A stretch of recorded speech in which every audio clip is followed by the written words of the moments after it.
예레미야 애가 3장 19절부터 26절까지의 말씀 교독하시고 마지막 절은 함께 읽습니다. 내 고초와 재난 곧 쑥과 담즙을 기억하소서. 이것을 내가 내 마음에 담아두었더니 그것이 오히려 나의 소망이 되었사옴은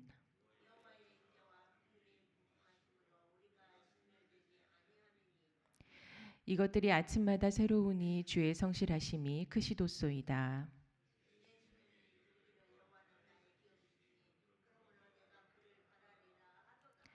기다리는 자들에게나 구하는 영혼들에게 여호와는 선하시도다.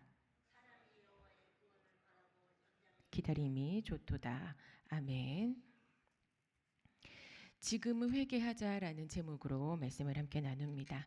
어제까지 예레미야서를 보셨고 오늘은 예레미야 애가를 나눕니다. 오늘 통독으로 애가서를 읽어보시면 유다가 멸망한 후에 처절한 심경으로 이 책을 썼겠구나 짐작하실 수 있습니다. 바벨론이 쳐들어와서 지금 현실이 말이 아닙니다.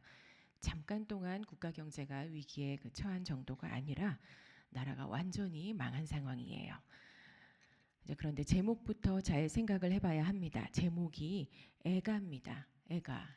슬픈 노래. 이 책의 제목이 왜 슬픈 노래일까? 나라가 망하고 우리가 포로가 됐으니까 슬픈 현실에 따라서 슬픈 노래라고 이름을 붙였겠죠. 그럼 애가라는 책이 말하는 슬픔은 나라 뺏긴 서름 때문에 생긴 슬픔에 대한 걸까? 이스라엘이 왜 망하게 됐나요? 왜 바벨론이 쳐들어왔을까요? 이스라엘이 잘못했기 때문에 이런 상황이 생긴 겁니다. 하나님께서 누차 경고하셨음에도 죄에서 돌이키지 않았기 때문에 상황이 여기까지 와버린 거예요. 이스라엘의 죄 때문이에요. 결국 예레미야 애가는 슬퍼하는 노래는 맞는데 뭘 슬퍼하는 노래냐? 내 죄에 대해서 슬퍼하는 노래입니다. 다른 핑계를 두고 슬퍼하는 게 아니고 내 죄 때문에 이렇게 된 현실의 슬픔을 노래한 책입니다. 이 부분을 기억하시면서 오늘 말씀을 함께 보겠습니다. 자, 먼저 19절에서 내 고초와 재난 곧 쑥과 담즙을 기억하소서라고 합니다. 이거를 원래의 의미대로 한번 읽어드리면 나는 내 고초와 재난 곧 쑥과 담즙을 기억합니다 라는 뜻이에요. 나는 내 고난을 기억합니다. 고난을 마음에 보관하고 있다는 뜻이죠. 또 쑥과 담즙이라고 나오는데 쑥은 당시에 아주 쓴 기름을 만들 때 사용했었고 담즙은 독약을 만들 때 썼기 때문에 그 의미로 보면 내 고난이 당시의 쑥과 담즙만큼 아주 쓴 고통이었고 내가 그것을 못 잊고 기억하고 있다라는 뜻입니다.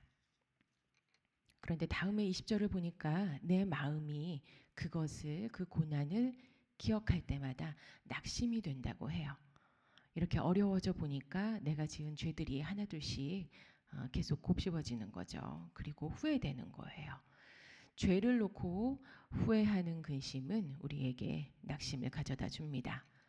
이게 자칫 오해하면 결국은 죄가 우리를 하나님께 더 가까이 가도록 우리가 하나님을 더 잘 알도록 하는 건 아닌가 오해할 수 있는데 아닙니다. 고린도후서 7장에 보면 하나님의 뜻대로 하는 근심은 후회할 것이 없는 구원에 이르게 하는 회개를 이루는 것이요 나오죠. 죄가 아니고 회개를 통해서 하나님을 더 가까이 알게 되는 거지 내가 지은 죄를 두고 후회하는 근심은 아무 쓸데가 없이 낙심만 가져옵니다. 그런데 다음에 나오는 21절을 보니까 이것을 내가 내 마음에 담아두었더니 그것이 오히려 나의 소망이 되었사옴은 이라고 해요. 자, 앞에서 죄와 힘든 시간들을 내 마음에 보관했더니 결국 낙심만 됐는데 지금은 마음에 담아두었더니 나의 소망이 되었다고 해요. 똑같은 걸 똑같이 마음에 뒀는데 읽어보니까 똑같은 내용 같은데 왜 앞에서는 후회와 낙심천만이 되고 뒤에서는 왜 소망이 될까? 앞뒤가 지금 차이가 있죠. 20절과 21절 사이에 무슨 일이 있었던 겁니다. 이 말씀이 우리 한글로 읽는 것하고 원래 이스라엘 옛날 말로 읽는 것하고 약간의 차이가 있습니다. 지금 자세하게 번역이 안 된 부분이 있는데 그 부분을 풀어서 한번 말씀드리면 아까 20절에서는 내 마음이 다 기억하고 있다라는 게 정말로 내 마음에 죄와 아픔을 보관하고 있다는 뜻이에요. 내 마음에 두고서 꺼내보면서 후회하고 꺼내보면서 낙심한다 이랬는데 21절에서 마음에 담아둔다는 건 내 마음 저 중심에 내 죄들 아무도 모르는 고통을 저 마음 중심에다 두고 회개한다 이 뜻입니다. 그러면 다시 한번 읽어드리겠습니다. 20절 내 마음이 내 죄와 아픔을 계속 기억하고 꺼내보고 계속해서 후회를 거듭하니까 결국 낙심만 됐는데 21절 내가 그 죄들을 마음 깊은 곳에 두고 회개했더니 이 모든 상황 가운데에서도 오히려 내 마음에는 소망이 생기더라 이 말입니다. 이해가 되시죠? 자, 어떤 일이 생겼는데 어려움이 있는데 도대체 이게 왜 일어난 건지, 왜 나한테 이런 일이 있는지, 어떻게 해결하면 좋을지 생각을 많이 하고 사람들에게 물어보면서 답을 얻어보려고 하고 또 내가 뭘 잘못했더라 되짚어 보니까 마음에 걸리는 일들도 있고 그것 때문인 것 같기도 하고 점점 불편하고 후회되고 뭐 그러다 보니까 결국 낙심하는 마음도 생기고 낙심하면 당연히 두려움이 확 몰려오죠. 무서운 마음이 들고 불안정해져요. 이 낙심하는 마음을 간단하게 생각하시면 안 됩니다. 이 낙심이 들어온다는 것은 영적으로는 무너지고 있다는 거예요. 잘 쌓아놓은 영적 마지노선이 낙심 때문에 뚫려버린다는 겁니다. 그래서 성경이 낙심하지 말 것에 대해서 항상 경고하고 있죠. 자, 오늘 본문이 가르쳐 줍니다. 낙심되는 상태까지 가면 안 된다는 거예요. 내가 지은 죄들, 고통들을 마음에 얹어놓고 꺼내서 보고 괴로워하고 낙심하고 그러면 안 되고 마음 중심에서부터 회개해서 죄 문제를 해결하라는 겁니다. 소망이 생겨야 하는데 회개를 통해서 마음에 소망이 생긴다는 거예요. 그거밖에는 문제 해결의 길이 없다는 겁니다. 시간이 좀 지나면 어떻게든 잊어버리게 되고 회복이 되니까 또 괜찮아지니까 시간이 지나면 되겠지가 아니고 본문은 명확하게 가르쳐 줍니다. 우리 신앙인들은 회개를 해야만 소망을 얻을 수 있다. 오늘 그렇게 가르쳐 주고 있어요. 그냥 평범하게 살면 우리 신앙도 무던하게 유지되는 줄 알았는데 본문은 전혀 다르게 말하고 있습니다. 회개하지 않으면 낙심의 인생이 되고 회개하면 소망의 인생이 되는 게 그게 믿는 자들의 인생이라는 겁니다. 가만히 두면 낙심 쪽으로 기우는 게 사람의 마음입니다. 반드시 회개를 통해서 살아나야 합니다. 그런데 이게 의지적으로 되지는 않습니다. 회개가 의지적으로 되지는 않습니다. 회개합니다라고 열심히 고백했더니 마음 문이 확 열려서 심중에 깊은 회개에 이르게 된다는 건 그런 건 아니라는 거예요. 회개도 하나님께서 이끌어 주셔야 합니다. 우리의 의지적인 능력은 맨 마지막에 있는 거고 하나님께서 우리가 회개하도록 도와주셔야만 합니다. 그러면 하나님이 이끄시는 회개라는 것은 뭘까? 내가 어떻게 해야 이 상황 가운데서 회개할 수 있을까? 회개를 통한 소망이 간절히 필요한데 우리는 어떻게 해야 하나? 오늘 본문을 자세히 읽어보니까 무엇으로 회개하는지 어떻게 회개하는지 그러면 우리에게는 뭐가 남는지에 대한 내용이 나와 있습니다.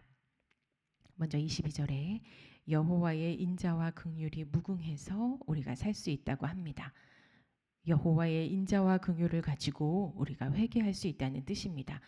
여호와의 인자와 긍휼 이거를 영어 성경에는 하나님의 큰 사랑이라고 부릅니다.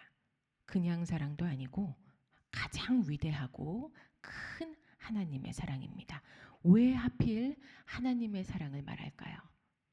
회개의 영이라고 부르거나 우리가 잘 아는 표현대로 회개의 영이라고 그냥 그렇게 부르거나 회개하게 하는 은혜라는 표현도 있는데 왜 사랑을 들어서 지금 말하고 있을까요? 23절 그 하나님의 사랑이 아침마다 새롭기 때문입니다. 어떤 죄가 있어도 하나님의 사랑을 의지하고 그 사랑 받아서 회개하면 다 망한 것 같은 인생도, 그런 현실도 소망의 인생으로 바뀝니다. 그런데 그게 일생에 한 번이나 흔히 말하던 일생에 3번 일어나는 게 아니고 아침마다 일어나는 기적이에요. 매일 매 순간 가능하다는 뜻입니다. 낙심천만의 인생이라 할지라도 하나님의 사랑이 임해서 그 사랑을 의지함으로 회개하기만 하면 아침마다 새 소망의 인생으로 바뀝니다. 그게 기독교예요. 우리의 회개는 다른 종교들하고는 다릅니다. 잘못된 부분을 두고 제가 이런 죄를 지었습니다. 그러면 성경을 몇 번 읽으시고 몇 번 쓰시고 이러이러한 봉사를 하셔서 용서받을 수 있게 깨끗해지도록 노력하세요. 이거는 보속이죠. 우리의 회개는 이런 여타의 종교들과 다릅니다. 하나님 사랑 하나 때문에 22절 진멸되지 않고 용서받고 거기에 새 소망까지 생기는 거예요. 누군가들한테는 꿈 같은 얘기겠지만 우리 신앙인들에게는 이게 매일같이 일어나는 사실입니다. 오늘 본문이 가르쳐주는 회개입니다. 마지막으로 오늘 본문에서는 그 하나님의 사랑을 어떻게 받을 수 있는지에 대해서도 나옵니다. 그걸 받아야 그걸 가지고 회개를 할 수 있겠죠. 25절과 26절입니다. 기다리는 자들에게나 구하는 영혼들에게 여호와는 선하시도다. 사람이 여호와의 구원을 바라고 잠잠히 기다림이 좋도다. 중심에 하나님을 바라되 잠잠히 기다리라고 합니다. 여기에서 잠잠하게 그리고 기다려라. 이 뜻은 하나님의 통치 아래에서, 즉 하나님이 내 모든 일에 대해서 때에 맞게 간섭하신다는 믿음과 간절함을 가지고 하나님의 통치 아래에서 온전하게 순응하면서 있는 것. 이게 안식이죠. 안식하고 있어라. 이 말씀입니다. 앞에서 옆에서 막 파도가 몇 미터씩 일어난다 할지라도 내 인생을 주관하실 수 있는 분은 오직 하나님 한 분뿐이시니까 그 믿음 가지고 하나님만이 나를 죽이실 수도 있고 살리실 수도 있다. 그 믿음 가지고 안식하고 있으면 그때 부어지는 하나님의 큰 사랑으로서 회개가 일어난다. 매일 매 순간 일어난다. 그러므로 내 인생은 매일 아침마다 소망을 보는 인생이 된다. 오늘 본문이 가르쳐주는 회개의 말씀입니다. 자주 당부드리지만 내가 어느 곳에 가든지 우리가 어디에 있든지 그곳에 영적 기류가 바뀌어야 합니다. 그게 어떻게 가능한지 이제 말씀을 보실 때마다 아시겠죠? 하나님의 큰 사랑이 나에게 임하면 됩니다. 사랑은 반드시 흘러가게 돼 있거든요. 절대 회개 안 하고 안 바뀔 것 같은 사람들과 그런 환경에 계시다면 지금 그 자리에서 안식하면서 하나님의 큰 사랑을 받고 회개하세요. 소망이 일어나면 머물고 계신 그 자리에도 하나님의 사랑 때문에 동시에 기적 같은 회개가 일어나고 소망이 생겨납니다. 오늘 이 말씀을 들으신 성도분들의 자리에 하나님의 큰 사랑이 부어지고 회개가 일어나서 나에게 주시는 새 소망이 무엇인지 분명하게 깨달아지는 역사가 일어나기를 간절히 소원합니다. 기도하시겠습니다. 주님 감사합니다.